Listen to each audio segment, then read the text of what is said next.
Discussions Shri T Harish Rao గారు.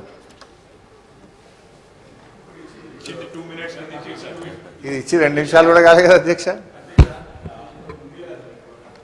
సరే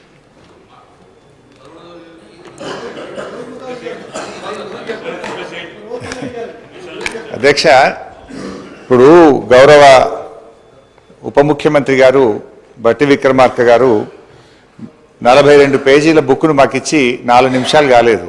కనీసం ఇది మేము చదవకుండానే ఈరోజు మమ్మల్ని మాట్లాడమంటున్నటువంటి పరిస్థితి. నిన్నటి నుంచి నేను మన అసెంబ్లీ సెక్రటరీ గారిని, మీ ఆ కార్యాలయాన్ని కూడా ఈ సభలో నోటు మీరు ముందుగా ఇవ్వండి, అట్లీస్ట్ సభ్యులు ప్రిపేర్ అయ్యి రావడానికి ఉంటుందని చెప్తే ఈ నోటు ఈరోజు సభలో వారు లేచి మాట్లాడడం స్టార్ట్ అయిన తర్వాత మా చేతిలో పెట్టినారు. Then how a member can speak on this అధ్యక్ష? భవిష్యత్తులోనైనా నేను మీతో కోరేది ఒకటే, అట్లీస్ట్ ప్రభుత్వం టేబుల్ మీద పెట్టేటువంటి పేపర్ను ముందు రోజు సభ్యులకు ఇచ్చినట్టయితే సభ్యులు ప్రిపేర్ అయ్యి రావడానికి ఉంటుంది. రెండోది అధ్యక్ష, మీతో ఒక సబ్మిషన్. మీరు ఈరోజు కూడా కొత్త సభ్యులు 57 మంది ఉన్నారు, వాళ్ళు కూడా చక్కగా నేర్చుకోవాలి, సహకరించాలన్నారు. తప్పకుండా మేము సహకరిస్తాం. కానీ మీరు కూడా దయచేసి సభ్యుల హక్కులను కూడా కాపాడాలి. ప్రొటెస్ట్ అనేది మెంబర్స్ యొక్క రైట్.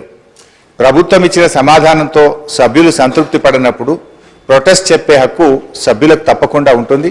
చాలా ఏళ్ళుగా మీరు సభలో ఉన్నారు, మేము ఉన్నాం. ఎప్పుడైనా సభ్యులకు ప్రొటెస్ట్ మీద తప్పకుండా అవకాశం ఇస్తారు అధ్యక్ష.